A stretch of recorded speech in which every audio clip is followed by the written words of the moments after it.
Hey friends, welcome to today's vlog. I'm currently traveling and I'm here in this beautiful city of Copenhagen in Denmark. Today is our first day of the trip, and yeah, this is part of a very long journey to Copenhagen, Iceland, the whole island, and also to Finland, specifically to Helsinki. On this day, we visited some places. We were strolling around the downtown area, but specifically we went to the Rosenborg Castle as well as the Ørstedsparken, and also just the roads and the streets of Copenhagen, trying to soak in the beautiful view and also the beautiful weather. So because today is the first day of the trip and I haven't been taking pictures for a while, I treat today's photography more like an exercise rather than trying to come up with keeper shots during this trip, and that worked out wonderfully well. I wanna try to capture the vibe of the beautiful city of Copenhagen and its people and its neighborhood surrounding the beautiful architecture, the buildings, and also to try to incorporate the great weather today. It was a blue sky, very clear, very little clouds. The weather was just so pleasant, and I want to try to compose all of these elements into stories that I can tell using some pictures. So I try to come up with some street photos, some scenery photos while I'm walking on the street with my wife. Anyway, allow me to share some photos captured from today's adventure, and right away, most of these pictures will be street photographs. I think street photography works really well to tell the story and to capture the vibe of Copenhagen city and its people. I think I was able to kind of document a little bit about the everyday life of the people of Copenhagen, and also being able to capture this nice architecture, the buildings that are very colorful as sort of the backdrop of the photos. And yeah, also I captured a little bit of landscape scenery photo-ish, not really proper landscape photo, captured in the Ørstedsparken garden or park or whatever that is. That was quite beautiful. I love the greeneries. I love being able to incorporate elements from the park as sort of the foreground of interest, and also to try to use them as frame within the frame to give it a special look, to give it more context into these pictures.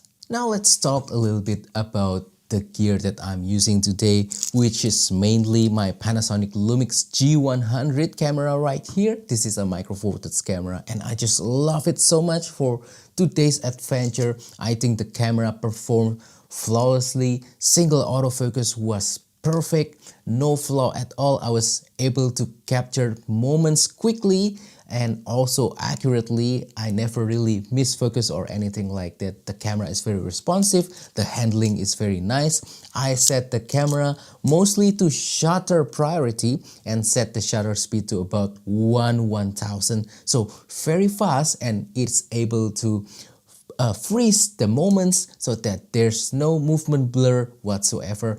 Everything is crisp, everything is sharp, everything is detailed.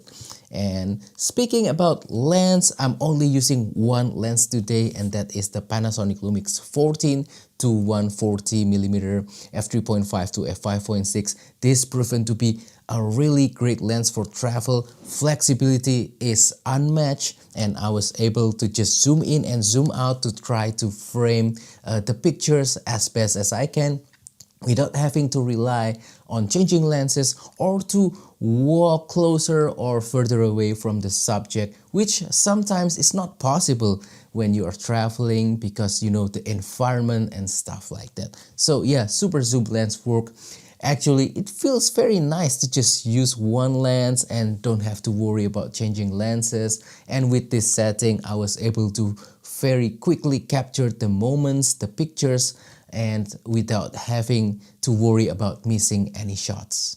Now, I do carry another camera with me, the Panasonic Lumix GF9, and also the ultra wide angle lens Panasonic Leica 9mm f1.7, but I didn't bring them on today's adventure. I just stored them inside of my suitcase because today is our first day.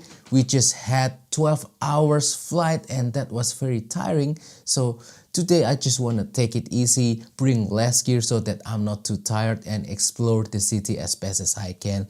But yeah, I did wish that I brought the Panasonic GF9 and the ultra wide angle lens, the 9mm, because sometimes I cannot back out enough in the streets to capture beautiful buildings, and I wish I have my ultra wide angle lens with me at that time. But nevertheless, I am still thankful that I brought the 14-140. I was able to capture 90% of what I need on today's particular adventure.